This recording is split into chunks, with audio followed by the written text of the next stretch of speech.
In this episode, I have my new friend Mike Maharrey on as a guest, and he shares with us some of his background and what they're doing over at the 10th Amendment Center. Pretty interesting, and it's worthy of your investigation. I had fun and hope you enjoy. Thank you for listening. All right, welcome to the Banking with Life podcast. I'm your host, James Neathery, and I'm always excited when we have cool guests, and that means I'm always excited because that's the only kind of guest that we have, or cool guest. And today we have with us Mike Maharrey with the 10th Amendment Center.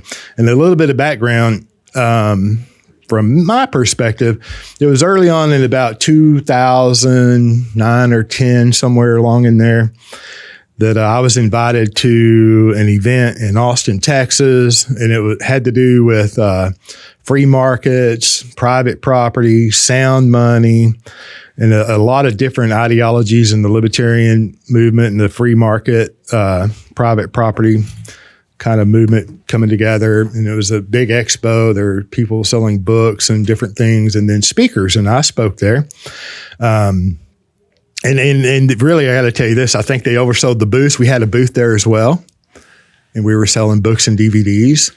And I think they overbooked the space. And so we showed up and we didn't have a space, Mike. And so Jason Rink had a great big corner booth right at the front door. And he was gracious enough to, you know, they arranged for us to share his space, and he agreed to it. That's how I met Jason Rink. And I know Jason Rink had just finished the documentary Nullified Now. And then he introduced me to Mike, and he introduced me to Michael Bolden, and it was, I've been supportive ever since. I've been a promoter of the 10th Amendment Center. And so that's my background. We've never met, but you've graciously agreed to share with us. And so thank you, Mike Maharrey. Tell us who you are, what you do, why the 10th Amendment Center matters, and, you know, just share with us, educate us. Absolutely. Well, thank you so much for having me on the show, first off. And I feel like the bar is high because now I have to be cool. I don't know. I don't know that I fit into cool, but I'm going to do my best to be as cool as possible. But it's interesting because you and I actually became acquainted with the 10th Amendment Center around the same time. Really? I started working with the organization in about 2009, 2010. So around about that same time period. And interestingly, Jason Rink is one of the first people I met outside of Michael Bolden that's kind of in this liberty movement. So, you know, kind of a small world kind of thing. And so I got involved really, it was kind of a result of the Tea Party movement. You know, in the election of Obama. And I was pretty much your standard, conservative Republican at that point in my life. And I was looking to get involved. I had graduated. I'd gone back to school. I'd graduated, and I have a degree in journalism. Just wanted to use that. You know, I had gone to a couple of Tea Party rallies, and I thought, well, this is kind of cool, but kind of pointless. You know, I'm standing here holding a sign. That's not really going to change anything. And so I started looking for a place to get involved in, and found the 10th Amendment Center. And it resonated with me in that I have always believed that the best government is a limited government. Now, what I didn't understand at that point is that the Republicans weren't nearly as limited government as they like to pretend like they are. So I went through quite an evolution in my political thinking over the last 10 years, but the 10th Amendment Center was a big part of that. So people might be asking at this point, well, what the heck is this 10th Amendment Center? It's an organization that was founded actually back in 2006. So Bolden goes back a little bit before you and I. Michael Bolden is the founder and executive director. And really, we do two things. One of the main things that we do is education. We talk about the Constitution. We teach the Constitution. We talk about originalism. What did the Constitution mean when it was ratified? Because if you go back to that point, that is what it's supposed to mean today. That's basics of contract law. When you agree to a contract, the two parties agreeing to it, that's kind of the meaning and the force that contract has. So we talk about the Constitution, and it becomes very apparent very quickly that the vision that the founders had is quite different from what we have today in terms of our system of government. I think James Madison probably summed up the intent of the constitutional system in Federalist 45 when he said the powers delegated to the federal government by this Constitution are few and defined, and those which remain with the states and the people are numerous and indefinite. Now, obviously, today we have the exact opposite. We have a federal government that is exercising numerous and indefinite powers, and the states and the people we've seen to have been relegated to few and defined, but that's not what was intended. And Madison went on and he explained that the intent of the federal government, it was supposed to be dealing with things like war, peace, foreign trade. And he said all of the things that had to do with the internal improvements and prosperity of the states and the people, that was supposed to be left at the state and local level. So really the system that was proposed, that was intended, was a decentralized system where power was dispersed throughout various departments of government, with the federal government having very little. And that's really fundamentally why I'm involved in this work. I believe that centralized power is the biggest threat to our liberty. When you start concentrating power in the hands of a few, it becomes very, very dangerous very, very quickly. And that's where we are today, to the point that, every 4 years we have this dog and pony show where we have the most important election of our lifetime in order to change out whoever happens to be the president. And then, of course, half the people aren't happy. But really, the trajectory of government goes on the same. We still have the same unconstitutional wars. We have the same unconstitutional spending. We have the same unconstitutional spying. The Federal Reserve keeps printing money. All of these things continue no matter who is in charge in Washington, D.C. So there has to be a different way to address this problem. We have this constitutional system. The question then becomes, how do we as the people maintain the federal government within the powers that were prescribed to it? And that gets to the second part of the 10th Amendment Center's work, and that's activism. There's this thing called nullification that we can use in order to use state and local power, use that decentralized power to undermine unconstitutional actions that the federal government tries to take on. James Madison gave us this blueprint in Federalist 46. Interestingly, it was right after Federalist 45. So he explained what the federal government was supposed to look like.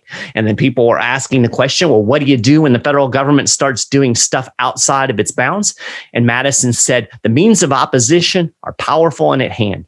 And he listed off several things that state and local governments can do. And the most important one was a refusal to cooperate with officers of the Union. Madison actually wrote that directly. He said, when there's an unwarranted exercise of power, or even a warranted exercise of power that just happens to be unpopular, the states can refuse to cooperate with its enforcement. If one state does it, he said it would impede the federal government's action. And he said, were a number of states to take action together against it, it would create obstacles which the federal government would hardly be willing to encounter. So this is the blueprint that we use at the 10th Amendment Center. We try to find ways that we can undermine federal power by simply not cooperating with the implementation of a federal program or the enforcement of a federal law. And people will hear me say this and they go, oh, that's crazy. You can't do that. We have the supremacy clause and the federal government's all powerful. No, absolutely not. The federal government depends on the states to do virtually everything that it does. And the example that I like to use, if you've ever seen on TV, like where there's a marijuana raid, and you'll have one guy in a DEA jacket, and then you'll have 47 local sheriffs and police officers. Now, I don't think that one DEA agent is going to be nearly as effective if he doesn't have the 47, state and local cops helping him out. Federal government always depends on that. But the federal government sits there and gives all of these state and local stormtroopers, this military equipment. Yes. I mean, you can go, I live in a little town 20 miles south of Fort Worth, Texas, and I'm surrounded by little towns. And, I guess pre-COVID, we went to some kind of a function a couple of towns over.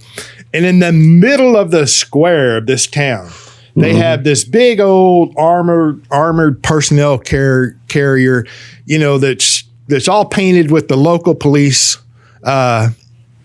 insignia. Yep. And all of these guys are standing around it, and they're very tall, and it was so meant, I guess, to promote patriotism, right?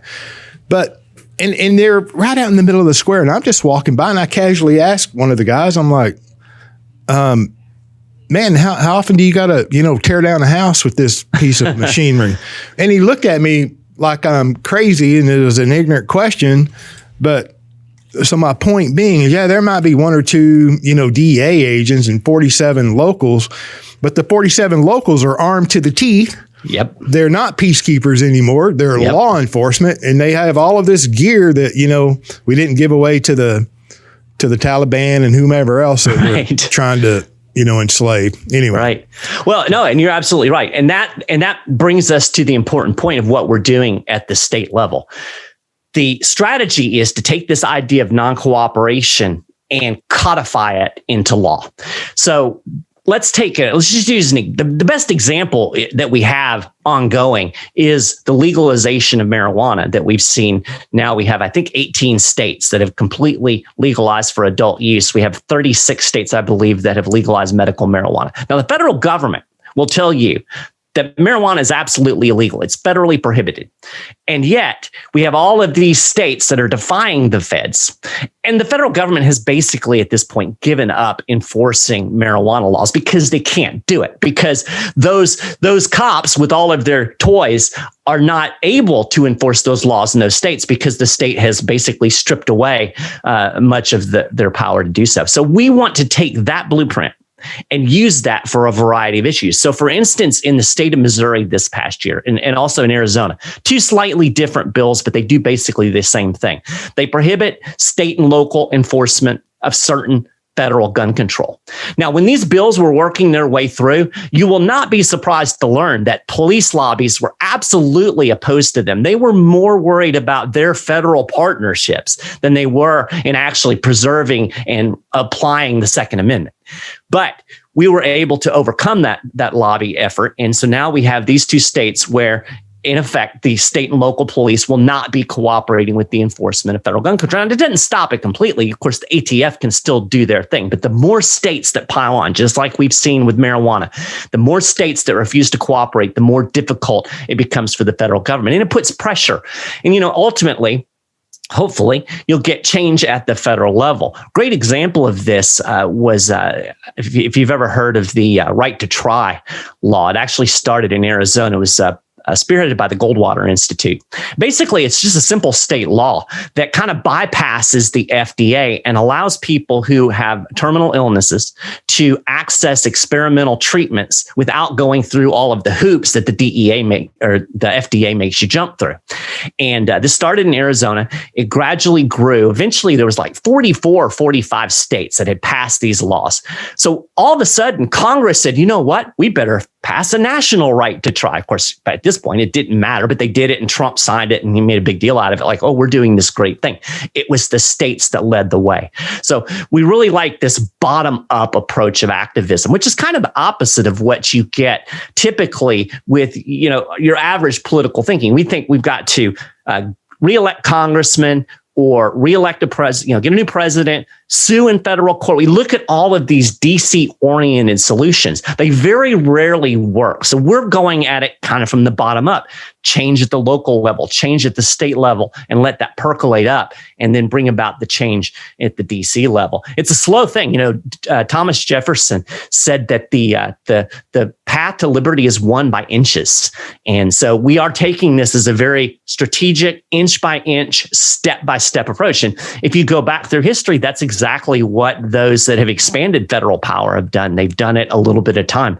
Unfortunately, we can't grab it all back, but we're doing the best we can every single day. We had this past year, I haven't done a complete count, but well over 50 bills that were passed in state legislatures this past legislative session that push back against federal power in some way. So we are seeing some progress. And that's the thing that keeps me going, that makes me optimistic. It's a place where I can actually look and say, oh my gosh, this actually, we've actually taken steps forward instead of, looking at an election and going, another election or another Supreme Court case or whatever the case may be. So is there, are y'all, do you have a role in educating the state legislators? Yeah, absolutely. Every time I have an opportunity to talk to one, their handlers grimace at me because they know I'm going to ask a real question. Yep. And then, and I don't want to disparage them, but hell, they don't even, I question whether they've ever read the Constitution. Yeah. Personally, I mean, have they ever read the 10th Amendment? They say they do, but or they say that they have, but then you look at their actions and wonder really. So, to shorten up my question, are y'all active in teaching or educating or being a resource to and for the state legislatures? Yeah, absolutely. Now, of course, there are good state legislators. So the first step is to identify those folks because they're the ones that can carry legislation. Well, that shouldn't take very long. In some states, it doesn't take very long at all. But that's kind of the first step. And then by getting these bills introduced, even when they don't pass, this gives us the opportunity to actually begin to do this education process. So I quite often will testify in committee hearings, oftentimes by Zoom, sometimes in person, sometimes just written testimony. But this is an opportunity to talk about these principles that we're talking about and the legal structure around it, because the important thing for people to understand is this idea of non-cooperation is actually codified in Supreme Court law. I don't normally care much about what the Supreme Court says because a lot of it's a bunch of garbage, quite frankly. But in this case, they've gotten it right. And there's this doctrine called the anti-commandeering doctrine. And in a nutshell, the Supreme Court has held consistently since 1842 that the federal government cannot force state or local governments to implement federal programs or enforce federal laws. In other words, state and local resources belong to the state, and the federal government can't tell them how to use those resources. So we have this powerful strategy. We have to do a lot of educating. You would think that people that are in legislative positions would know this. Most of them don't. So another opportunity that we had, again, you make friends. I was invited this past year before the Tennessee legislature convened to actually go in person and speak to the entire Republican caucus, explaining this idea of anti-commandeering and what the powers of the state actually are.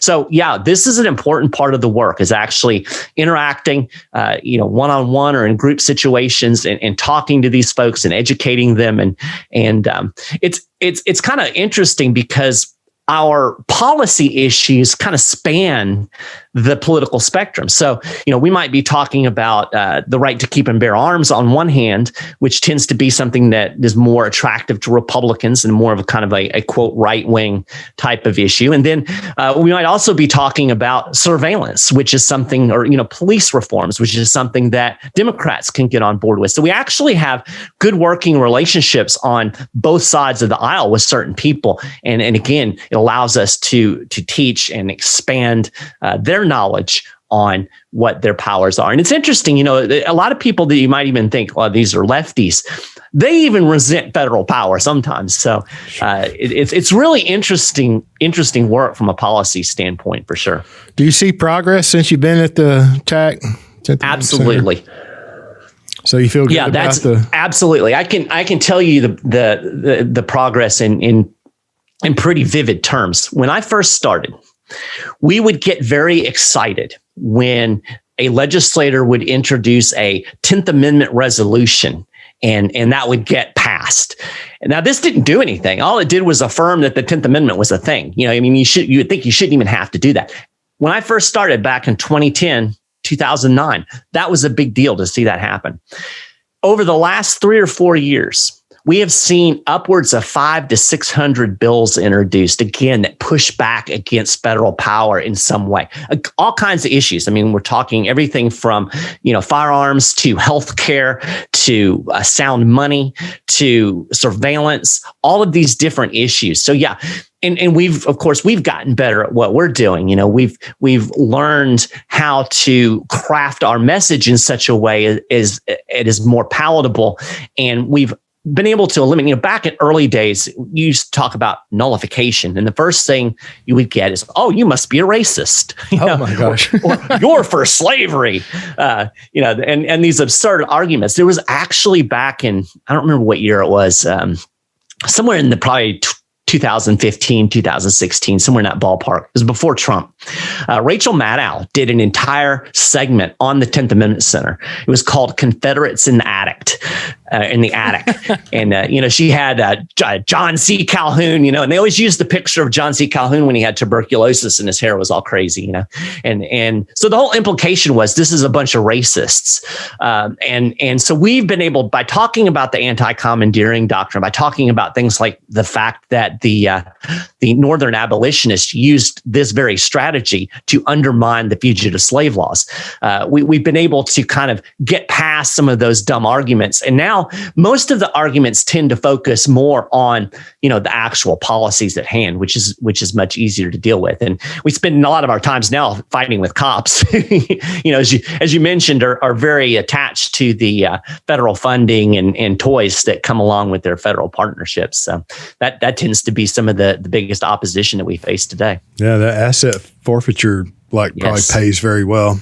Yes, it does. And it's racism or racist, being accused of racism. I mean, that's almost like a trigger word today. Yeah. And I'm from the South. I'm 58 years old, and you hear this talk about white supremacy and going through the military and hunting these quote unquote people down. Right. I'm like, who are these people? I've never met one in my life. Not that racism and all that doesn't exist, but I mean, it's almost just the value of the words being stripped.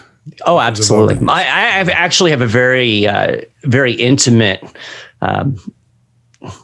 association with this particular issue because my wife is Black. Wow. So how does that, if you get called a racist, how does that work? Well, they don't know. They're just seeing some guy that's writing something. So yeah, the irony is rather amusing. But I'm like you. I mean, certainly I've seen racism in action, but it's not nearly, there's not KKK members sitting around in every corner. We spent most of our life in Kentucky. We live in Northeast Florida now, which is basically Georgia. And I thought it was New York. Sorry. No, that's farther south. Okay. Yeah. Florida is the only state where you go north to get south. Yeah. There you go. I love that. Yeah. I'm only about 20 miles from the Georgia, Florida state line. So it's very, very much a Georgia. In fact, you'll see more Georgia Bulldog stickers here than you will see like Florida Gators. So it's kind of weird. Well, how far are you from the Jekyll Island, Georgia? We're about 40 minutes from Jekyll Island. There you go. Yep. So yeah, and all that to say that I can tell you from experience that racism is certainly an issue, but it is like you said, it has become a trigger word. It has become a way to basically try to end an argument or end a conversation before it even begins. So we don't have to talk about the actual, importance of decentralization or the overreach of federal power because you're a racist and you don't count. It's just a cheap tactic, and it's pretty sad. But again, I see much less of that today than what I saw 5 or 10 years ago. I think at least in our work, it's certainly out in other areas. But right. Well, with the legal system being what it is, and really focusing on that anti-commandeering doctrine, it really takes that away. So I love that. I mean, in the 10th Amendment, it's the powers that are not delegated to the United States by the Constitution nor prohibited by it to the states are reserved to the states respectively or to the people. I mean, how and then when you're referencing the Federalist 46. I mean, how that's plain English. I mean, how clear can that be? And I get the general welfare clause has been, abused like every other part of the Constitution has been abused. And then the states, they're giving up and their rights, their power, their heritage, their control. And that's really my concern, that I believe in education. There's no question. And I believe in activism. Because if you don't make something happen, who will? If you don't cause change, it may not ever happen. But I'm concerned that and I'm just concerned about the level of knowledge at the state level and at the city, the parish, the county level, right? And you hear lately, it seems like it's coming back around, the convention of states, right. And it's like, oh my gosh, they don't even know the Constitution. Bad things can really happen when uneducated people coagulate. Yeah, that's a fact. And so to that point, you can probably see over my shoulder here, there's my book, Constitution Owner's Manual. If you want to educate yourself about these things like the general welfare clause, the necessary and proper clause, the supremacy clause, what do those mean? I've written a book about it, so you can get I didn't know that. Yeah, go to constitutionownersmanual.com and you'll find all of the various buying ops. You can find it on Amazon as well. But so this is extremely important. People don't know. And of course, we have government schools. The government schools don't want to teach you that most of the things that the government's doing are improper. So yeah, we have a huge education problem in the United States. And I think the other problem that I find really frustrating is the partisanship problem. There's so many people that think that, if we just get Trump back, everything will be fine. Well, constitutionally, things weren't great with Trump. Or by the same token, everybody thought, if we can just get rid of Trump, then everything will be fine. Well, Biden's not any better. I mean, Biden's going to spend $3.5 trillion in the next budget. I mean, that's absurd. There's I always say this, trying to fix the problems in America by going to Washington, D.C. is like trying to fix a broken down car by changing out the driver. You have a car that's up on blocks and there's, a battery in it and all the belts are all broken and there's no tire. I might have said that, no wheels, And then you put a new driver in, you think, the car's fixed. That car still ain't going nowhere, And so again, that's why we really have focused more on the state and local level. Now, as you've kind of alluded to, state and local politicians are pretty awful too. But we have much more control as individuals, as I hate the term citizen because it sounds Russian, but as you're global, right? Yeah. As residents of a state or a locality, we have much more control over our state representative or over a city council member than we do over a member of Congress. And I tell this story often. I once was talking to a state representative in Kentucky. This was a number of years ago, but he flat out told me that he would often go through an entire legislative session and never get any kind of communication from a constituent regarding a specific bill. Wow. He said it was very unusual. So if you have a bill that is moving through a state legislature and you get 20, 30, 40 people to make a phone call to a committee chairman, that has huge impact on them. And I've seen it happen. I have seen bills that have been stalled in committee all of a sudden get moved when you get, again, 40 or 50 phone calls, because it's a smaller thing that you're trying to deal with. So I find that doing activism at the state and local level is much more satisfying because every once in a while, these people will actually listen to me. Whereas if you've ever called your Congress, have you ever called your congressman before or, sent a letter to Congress? Yeah. I've had for local issues, I've talked to my state reps. Right. And they get resolved too. If you've got a problem at the county or the city, you call the state rep. I mean, they jump. Yeah. So you call Congress, what do you get? You get an intern, right? Who will if it's something they agree with, they'll nod and grin, and if it's something they disagree with, then they'll just blow you off. And then like 3 weeks later, you get the email. Thank you so much for contacting Representative so and so's office. We're so glad that you're has nothing to do with anything that you said. That it has absolutely no real bearing on anything. You talk about top down or bottom up. Nothing good ever came from the top down. Everything great has come from the bottom up. And you mentioned like cannabis or medical marijuana, which, God bless people in their private decisions and what they do. God bless you.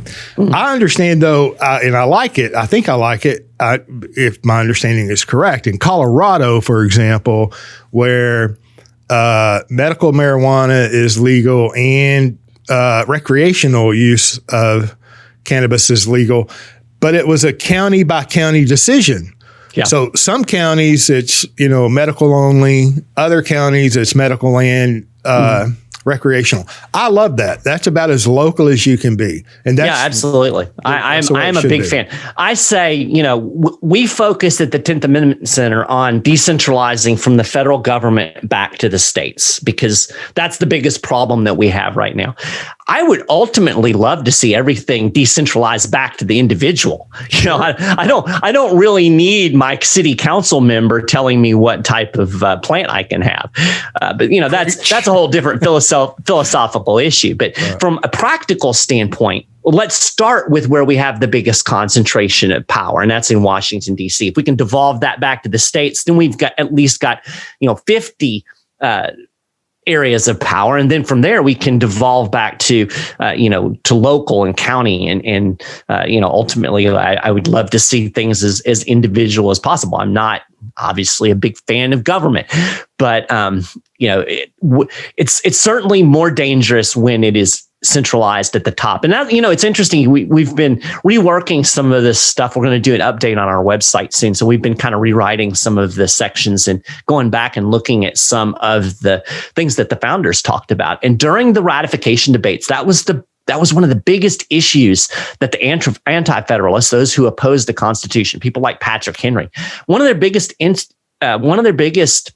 fears was what they called consolidation, this idea that power would be centralized in one place. And Thomas Jefferson actually said, this was, of course, back when the United States was very small. He said, this country is too big to be ruled over by one group of people in a faraway place. And again, that was before the United States was nearly as big. Jefferson recognized the fact that you just can't have effective. It doesn't even make sense. I mean, you're in Texas, I'm in Florida. Texas and Florida probably have some similarities, but we have different cultures. We have different groups of people. Massachusetts is way different. California, God knows what they're doing over there. So why would you think that you could have, a few people in Washington, D.C. making good policy decisions for 350 million people? It doesn't make sense. It's just a matter of scale. So can't happen. It doesn't happen. It doesn't happen. Exactly. We end up with awful one size fits all with, they give us the cute names like the Affordable Care Act. The Affordable Care Act priced me out of insurance. So there's no question. That's a very fundamental. If you look at the name of any bill, and there's always somebody from both sides of the aisle, one from each side coming together, putting their name on there. Yeah. Whatever the title is, the result is going to be 180 degrees. No question. I mean, exactly. Period. So, of course, the Affordable Health Care Act prices us all out of health insurance. No question.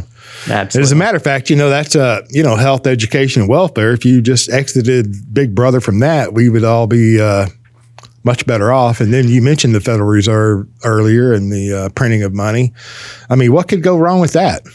Well, we're seeing what's going wrong if you've been to the grocery store lately. I mean, as much as Jerome Powell keeps running around and telling us this inflation is transitory. We all know good and well that it isn't. I mean, and I can give you the anecdotal evidence. My mom and I, we about every few weeks we get Chinese food from this one particular restaurant. We always order the exact same thing. The other day I went and it was $3 more.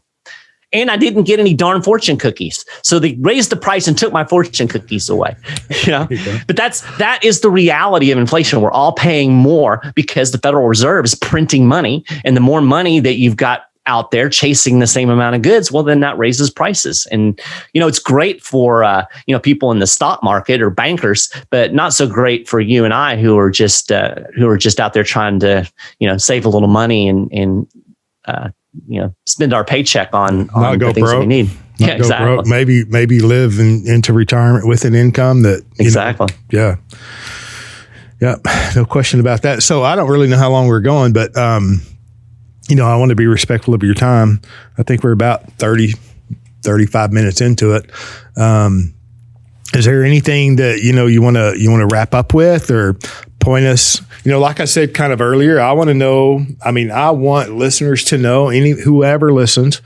I want them to know who you are, right? Who the 10th Amendment Center is, why it matters, and then what they can do. They can go and learn. They can learn a lot of things that are not taught in the governmental schools. There's no question about that. And then maybe, we have a lot of altruistic listeners that they understand the idea of liberty and freedom and private property and private rights. And they're inclined to, support the things that they like and agree with. So maybe you can share with us as well on how they may become involved. Yeah, well, if I could leave folks with just one thing, if there's one thing that I would love people to remember and maybe change their orientation a little bit, is stop focusing all of your political efforts on Washington, D.C. The typical strategies that we have are vote the bums out, petition Congress, or sue in federal court. So we vote the bums out. We end up with a new set of bums. We sue in federal court. The federal court almost always sides with government power because obviously it's part of the government. It's like if you and I are in a debate and I say, well, let's let my mother be the judge. Sure. My mother's a wonderful woman.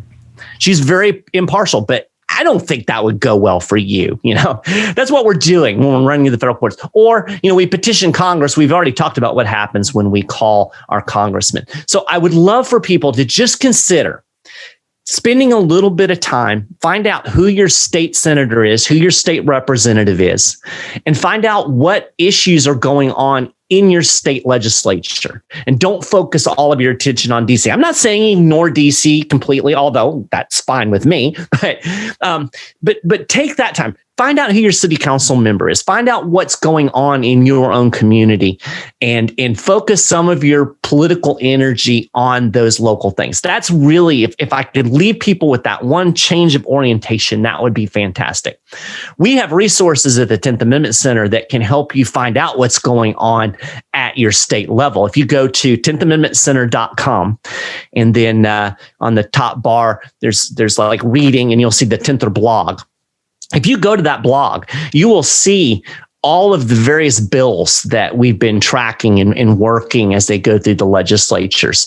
You can actually go to the search bar and just put in your state, just put in Michigan, and you'll see the different bills that have been introduced that are working their way through Michigan or wherever your state is. So that's an easy way to kind of just figure out, hey, what issues are going on in my state?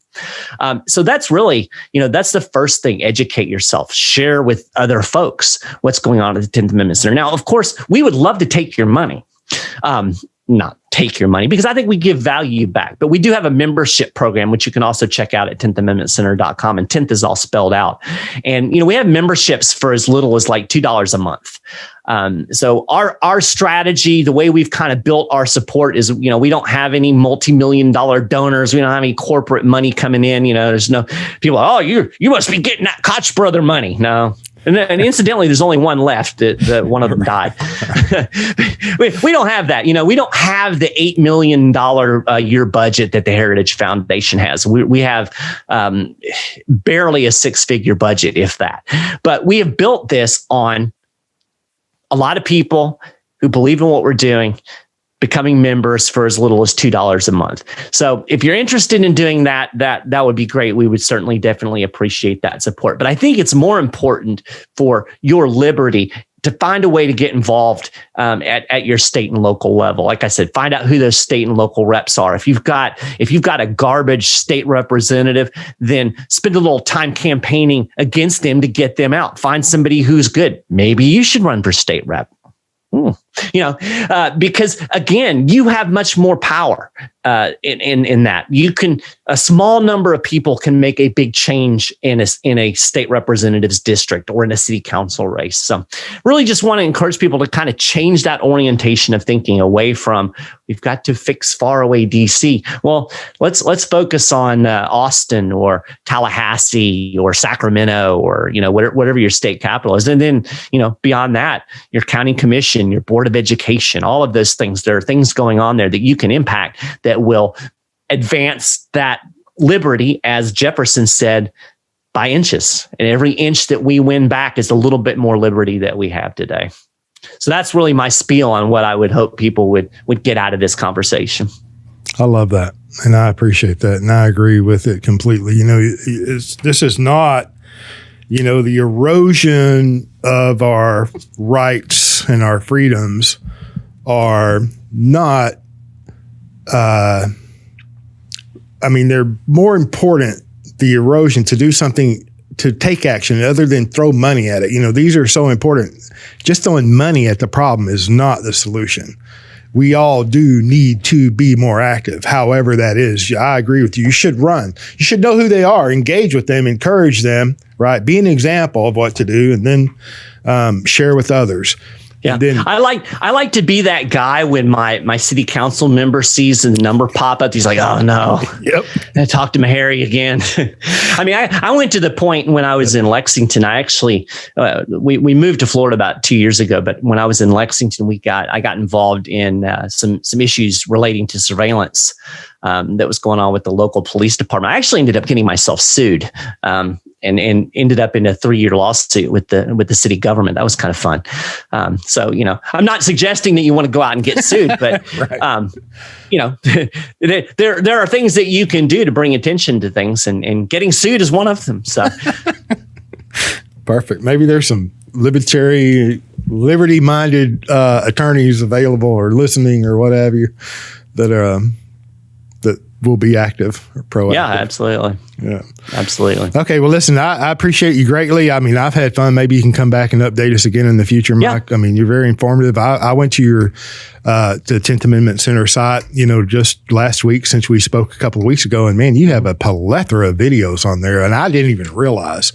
Yeah. I should go there more often. You have the Maharrey Minute, and it's like, you're busy. You're doing it. So yeah, indeed. We put out a lot of content. That's one of our strategies. The more stuff that's out there, the more eyes it gets on. And Michael Bolden is really, really good at working in social media. And of course, he has his podcast that he does that's available on a whole bunch of different platforms where he does talks about these various issues, gets into some of the historical stuff. That's been all kinds of resources. If you're a video person, there's videos. If you're a reader, there's things to read.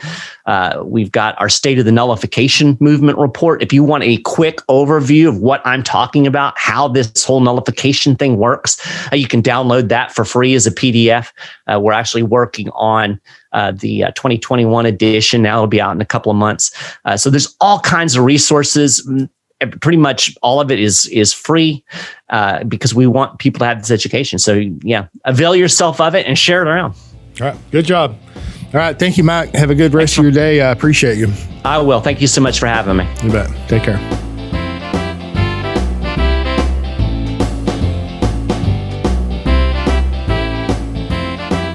Thank you for joining us on the Banking with Life podcast. If you're watching on YouTube, make sure to like and subscribe and click on that little notification bell. Otherwise, join us on Apple Podcasts and Stitcher for weekly content.